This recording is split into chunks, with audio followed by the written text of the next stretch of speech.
নির্বাচনের ব্যাপারে সরাসরি মুখ খুলল জামাতে ইসলামী। তারা বলছে ৬ মাসের প্রয়োজনীয় সংস্কার শেষে নির্বাচন দিতে হবে। এই দাবি জানানো হয়েছে জামাতের পক্ষ থেকে। তার মানে এখন বোঝা যাচ্ছে যে এই বছরের মধ্যেই যাতে নির্বাচন হয় সেই ব্যাপারে রাজনৈতিক দলগুলো বেশ সোচ্চার। বিএনপি তো আগেই বলেছে, তারা মনে করে যে এই বছরের মধ্যে খুব অনায়াসেই নির্বাচন সম্ভব সংস্কার সহ। তো জামাত ইসলামও এই একই দাবি করলো।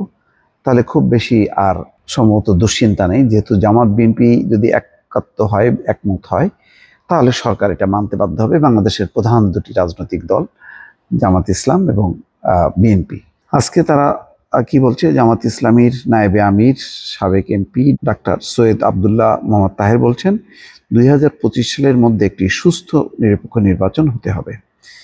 3 থেকে 6 মাসের মধ্যে প্রয়োজনীয় সংস্কার শেষে নির্বাচন হবে, এটাই জাতির প্রত্যাশা এবং জামাতের দাবি। ফ্যাসিজম বিদায় হয়ে গেছে। ইতিহাস বলে ফ্যাসিবাদ বিদায় হলে আর ক্ষমতায় ফিরে আসে না। এদেশেও সেটা হবে না, বিভ্রান্ত হওয়ার কোনো কারণ নেই। এটা যুব সম্মেলনে বক্তব্য রাখছেন জামাতে ইসলামের নায়েবে আমির সাবেক এমপি ডাক্তার সৈয়দ আবদুল্লাহ মোহাম্মদ তাহের। শনিবার সকালে কুমিল্লার 14 গ্রামে উপজেলার যে সরকারি পাইলট উচ্চ বিদ্যালয় মাঠে আয়োজিত যুব সম্মেলনের প্রধান অতিথির বক্তব্যে তিনি এই কথা বলেন। তিনি বলেন, জামাত ইসলামীর অপর একটা অপবাদ হচ্ছে আমরা ক্ষমতা এলে সংখ্যালঘুরা নির্যাতনের শিকার হবে, জুলুম হবে। এটা একটা মিথ্যা প্রচারণা। জামাতের বিরুদ্ধে 14 গ্রামের হিন্দুরাই এটা সাক্ষী দেবে। আমি যখন এমপি ছিলাম তখন তাদের উপর জুলুম হয়েছে কিনা। 14 গ্রাম বাজারে একটি মন্দির ছিল যা আওয়ামী লীগ দখল করে রেখেছিল। আমি নিজে দাঁড়িয়ে মন্দিরকে রক্ষা করে চারিদিকে দেয়াল করে নিরাপত্তা বেষ্টনী তৈরি করেছি।